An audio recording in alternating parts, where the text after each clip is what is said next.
مراقبہ ایک راستہ ہے جو صحت، سکون اور خدا کی طرف جا رہا ہے۔ اس راستے پر چل کر اگر بندہ خدا تک نہ بھی پہنچے لیکن سکون، آرام اور صحت ضرور حاصل کر لیتے ہیں۔ مراقبہ انسانی جسم کے اندر ناقص حالات کو درست کر دیتا ہے، ذہنی اور دماغی صلاحیتوں کو ارتقا بخشتا ہے۔ مراقبے کو سنسکرت اور ہندی زبانوں میں دھیان کہا جاتا ہے، انگریزی، لاطینی اور یونانی زبانوں میں میڈیٹیشن کہا جاتا ہے، عربی، فارسی اور اردو زبان میں مراقبہ کہا جاتا ہے، ذیلی زبان میں یوگ راج سمدھی کہا جاتا ہے، لیکن ابھی اس کو ذیل مراقبہ کے نام سے بھی یاد کیا جاتا ہے۔ یہ الفاظ جو ہے اس کا مطلب ایک ہی ہے، جس کی معنی ہے استغراق کی، اور اس کی تفصیل یوں کہہ جا سکتے ہیں کہ توجہ کو ایک نقطے پر مرکوز کرنا، باقی خیال ذہن سے صاف کرنا، کسی ایک خیال یا شے پر توجہ کو مرکوز کرنا۔ لیکن یوگ راج سمدھی یا ذیل مراقبے کا مطلب تھوڑا سا مختلف ہے، جو توجہ کو جسم اور جسم کے اندر کی دنیا میں بہوا گردش لانا، تمام خیالات کو کنٹرول کرنا، ذہن کو تمام خیالات سے پاک صاف کرنا، صرف ایک دنیا میں غرق ہونا۔ ماورائی علوم کے ماہرین کے لحاظ سے آج کل اس زمانے میں سب سے زیادہ مراقبے کو اہمیت حاصل ہے۔ مذہبی سائنسدان، اعلیٰ طبقہ اور نچلی طبقہ کے لوگ اس سے فائدہ اٹھا رہے ہیں، بلکہ ایسے لوگ بھی اس میں شامل ہے جو اس طرح کے علوم پر یقین ہی نہیں رکھتے اور کسی بھی عقیدے سے وابستہ نہیں ہے۔ تو مراقبہ ایک ٹھوس حقیقی اور سائنٹیفک علم ہے۔ مراقبہ ڈپریشن کے خاتمے کے لیے بہترین دوا سمجھا جاتا ہے۔ سائنس کے لحاظ سے کائنات میں جو بھی کچھ موجود ہے، اس کے درمیان ایک بہت ہی مستحکم رابطہ ہے، اور یہ تو معلوم بات ہے کہ کائنات میں کوئی جگہ خالی نہیں ہے۔ پوری کائنات کو ایک مائع کی مثال دے سکتا ہے۔ اس میں موجود چھوٹے اور بڑے چیزیں تمام ایک دوسرے سے منسلک ہیں، چاہے وہ توانائی ہو یا مادہ ہو، جمادات ہو یا جاندار ہو۔ اس کائنات میں شامل ایک انسان بھی ہے، جس کا رابطہ نہ نظر آنے والے انرجی کے ذریعے تمام کائنات سے ہے۔ واضح الفاظ میں یہ کہا جا سکتا ہے کہ انسان ان قوتوں کا حامل ہے جو کہ پوری کائنات میں موجود ہے۔ فرض ہے کہ اس سے انکار کریں کہ انسان کا رابطہ کائناتی قوتوں سے نہیں ہے۔ اگر نہیں ہے تو پھر انسان اس کائنات میں موجود ہی نہیں ہوگا، کیونکہ اس طرح انسانی جسم کے تمام اعضاء جسم کے حصے ہیں۔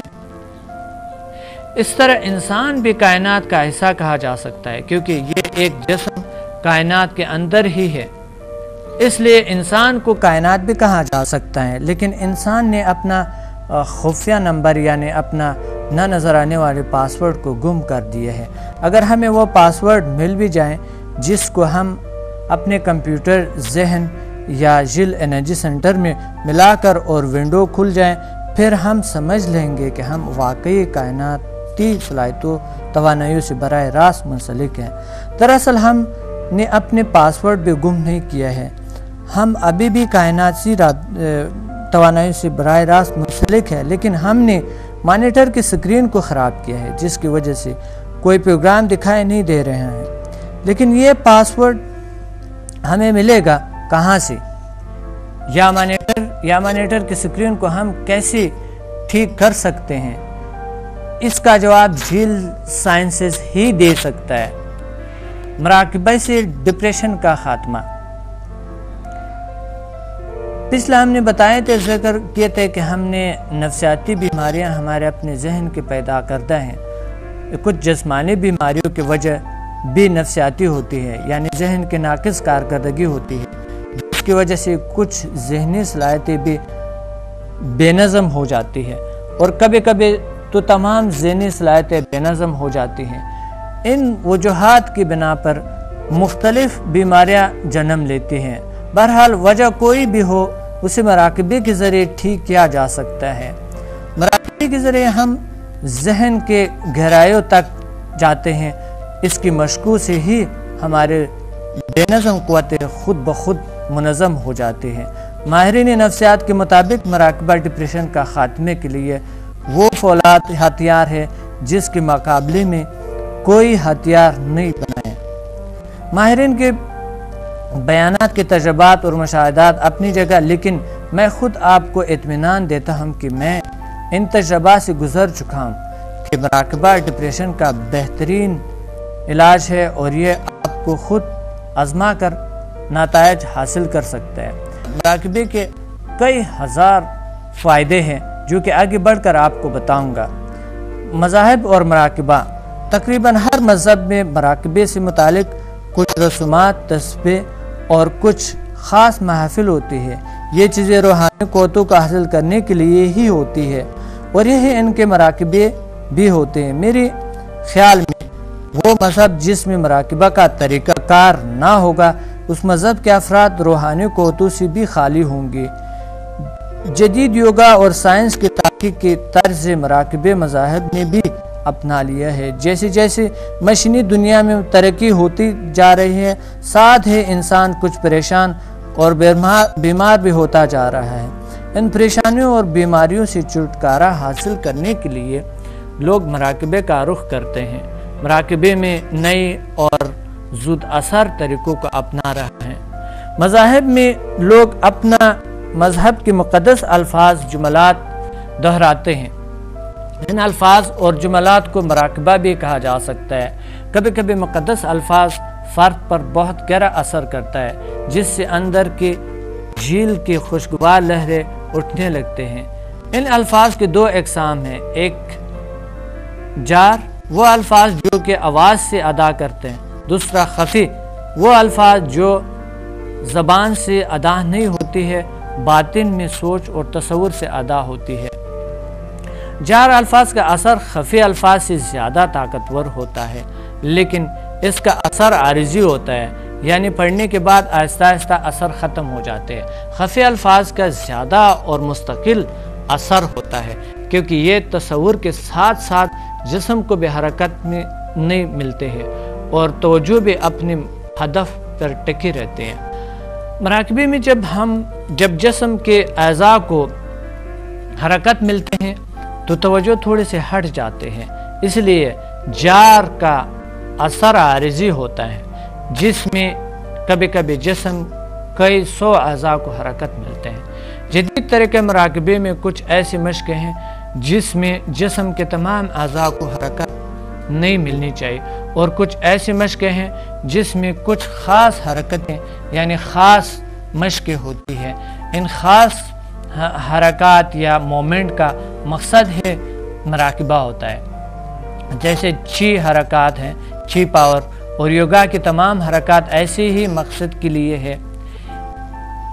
مراقبہ تقریباً ہر مذہب میں ایک بہترین عبادت سمجھا جاتا ہے، لہٰذا کسی بھی مذہب والے مراقبے کی طرز میں بیٹھ کر مراقبہ کی شرائط کے مطابق اپنا مذہب کے مقدس الفاظ خفی صورت میں استعمال کر سکتا ہے۔ جدید مراقبہ جیل سائنسز کے مطالعے میں آتے ہیں۔ جیل سائنسز میں سمدہ ہی بہترین طرز مراقبہ ہے، یعنی سمدہ ہیلنگ انرجی۔ سمدہ ایک شفائی انرجی ہے جس کی تفصیل میں نے کئی کتابوں میں لکھی ہے، اور جو 10 کتابیں میں نے لکھی ہے اس میں تفصیل آتے ہیں اس کے، اور اس طرح کے اس عملی طور پہ ہم سکھاتے ہیں اپنے انسٹیٹیوٹس میں۔ یہ قوت برحال اس پہ ہم دوبارہ پھر بات کر سکتے ہیں۔ یہ قوت کسی سمدہ کے ماہر سے سیکھ کر پھر اسے مراقبے کے طور پہ بھی استعمال کیا جا سکتا ہے، اپنے اور دوسروں کے علاج کے لیے بھی استعمال کیا جا سکتا ہے۔ جب سمدہ ہیلر سمدہ کو دوسرے اور اپنے لیے استعمال کرتا ہے تو اس کا رابطہ براہ راست ماورائی مافوق الفطرت قوتوں سے ہی ہوتا ہے، اس لیے اس کے استعمال سے ہی انسان کے جل انرجی سینٹرز بیدار ہونا شروع ہو جاتے ہیں، اور جو پرانے طرز مراقبہ کچھ حاصل ہوتے ہیں سمدہ سے کئی گنا زیادہ جلد حاصل ہوتے ہیں۔ اگرچہ جیل سائنسز میں مراقبہ ایک الگ شعبہ ہے، لیکن یہ شعبہ بھی سمدہ ہیلنگ انرجی کے مدد کے بغیر نامکمل ہے۔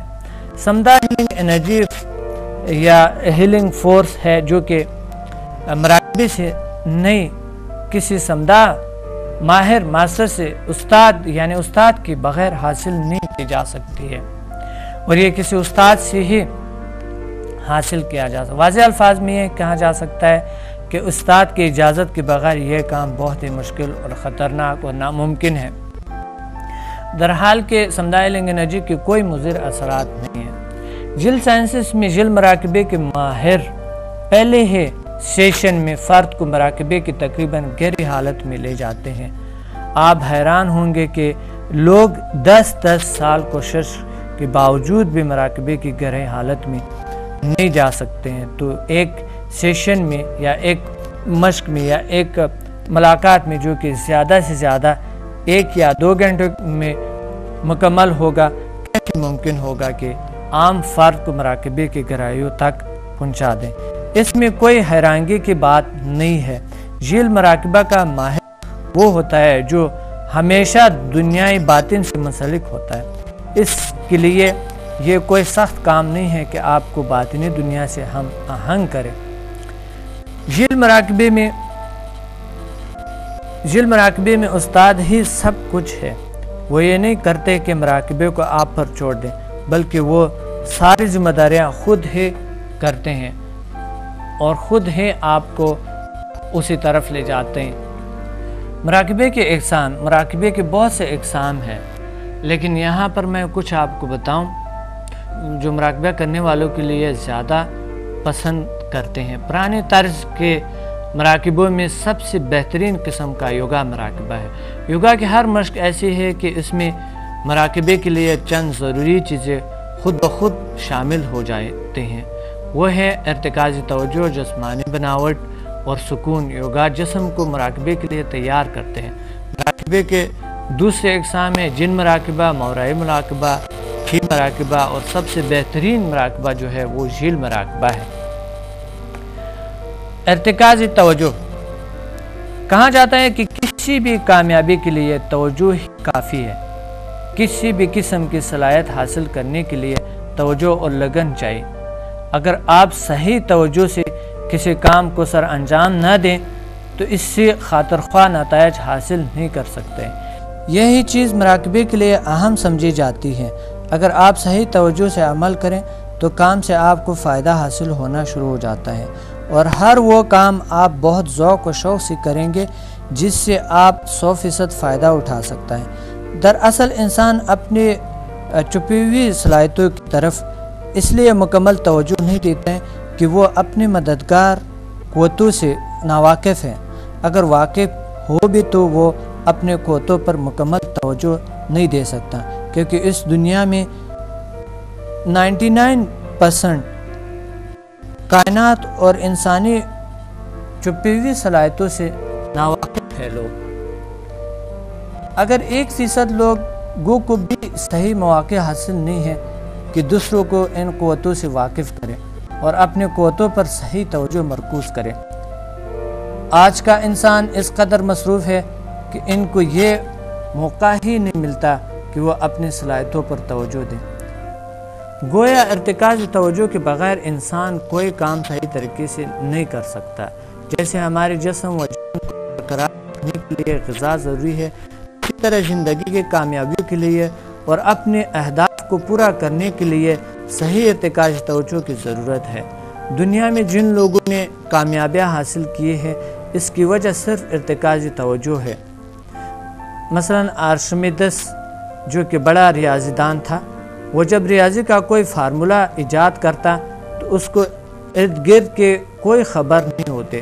مراقبہ دراصل ارتکازی توجہ کا دوسرا نام ہے۔ اگر مراقبے میں صحیح ارتکازی توجہ نہ ہو تو آپ کی زحمت بیکار ہے۔ ابتدائی مشقوں میں آپ کے مکمل توجہ ایک نقطے پر یا ایک خیال یا ایک تصور پر مرکوز نہ ہو تو گھبرانے کی ضرورت نہیں ہے۔ چند مشقوں کے بعد یہ مسئلہ حل ہو جاتا ہے۔ ارتکاز جو 2 طرح کی ہوتی ہے، ایک غیر ارادی ارتکاز اور دوسرا ارادی ارتکاز۔ غیر ارادی ارتکاز وہ ہے جسے ہم پسندیدہ فلم دیکھتے ہیں یا کسی کام پر ہمارے توجہ کو مرکوز ہو مگر اس میں توجہ زیادہ دیر تک نہیں رہ سکتے، جبکہ ارادی ارتکاز میں فرد اپنے توجہ کی قوت کو مختلف مشقوں کے ذریعے ترتیب دے کر ایک نقطے پر لانے کی عادت ڈالتا ہے۔